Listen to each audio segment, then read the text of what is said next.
Isu disabilitas tidak hanya isu nasional tetapi internasional. Pentingnya isu tersebut ditandai dengan pelantikannya Komisi Nasional Disabilitas oleh Presiden Republik Indonesia Pak Joko Widodo pada tanggal 1 Desember 2022. Komisi Nasional Disabilitas atau KND merupakan lembaga yang baru saja berdiri dengan tugas melakukan pemantauan, evaluasi, dan advokasi atas pelaksanaan pemenuhan penghormatan penyandang disabilitas di Indonesia. Hal ini menjadi sangat penting karena KND menjadi lembaga non-struktural yang independen dengan berbagai tugas dan fungsinya untuk memastikan bahwa setiap penyandang disabilitas terpenuhi hak-hak hidup mereka. Ada 22 hak ditambah dengan hak untuk perempuan dan hak untuk anak disabilitas. Di antara berbagai hak tersebut, ada salah satu hak yang menjadi isu prioritas dari Komisi Nasional Disabilitas, yaitu isu pendidikan. Data dari Kemendikbud, setidaknya sampai saat ini ada 84% anak dengan disabilitas yang masih belum bersekolah.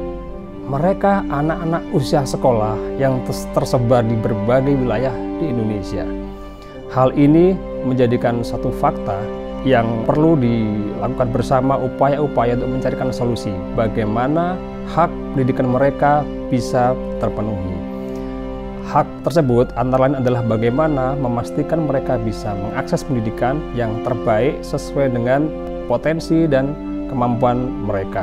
Salah satunya sesuai dengan hak tersebut adalah mengakses pendidikan yang inklusif. Dalam konteks pendidikan inklusif sudah ada regulasi terbaru seperti PP 13 tahun 2020 tentang akomodasi yang layak dalam pendidikan. Dan salah satu turunannya adalah adanya kewajiban penyediaan unit layanan disabilitas di setiap kabupaten kota serta perguruan tinggi.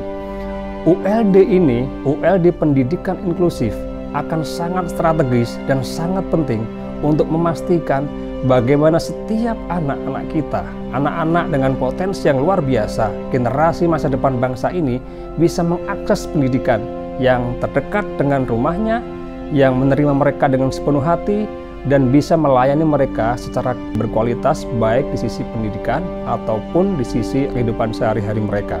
Hal ini tentu harus dilakukan oleh bersama-sama dari semua pihak agar anak-anak tersebut bisa belajar dengan nyaman bersama dengan anak-anak lainnya, karena sekolah adalah ekosistem kecil yang menjadi representasi dari masyarakat seutuhnya. Di sisi lain, ULD juga harus diadakan di perguruan tinggi.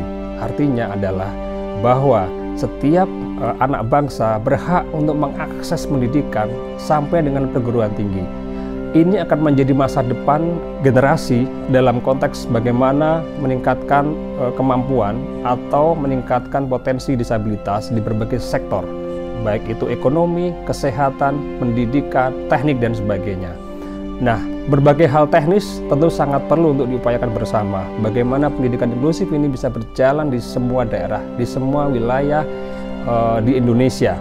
Beberapa hal tersebut yang mungkin perlu kita upayakan bersama adalah seperti akomodasi yang layak dalam pendidikan, kemudian bagaimana universal design for learning untuk anak-anak dan juga di perguruan tinggi. Jadi ketika mereka menjadi mahasiswa, mereka tetap bisa belajar dengan sebaik-baiknya. Kemudian juga ada seperti differentiate instruction yang sesuai dengan kondisi masing-masing anak. Nah, hal tersebut tentu menjadikan PR bersama. Kita semua harus berkolaborasi dan KND akan berusaha untuk bisa memastikan hak pendidikan setiap anak di Indonesia bisa terjamin, bisa terpenuhi, tidak ada lagi diskriminasi untuk anak-anak kita. Indonesia Inklusif 2030 artinya anak-anak berhak mengakses pendidikan terbaik untuk mereka.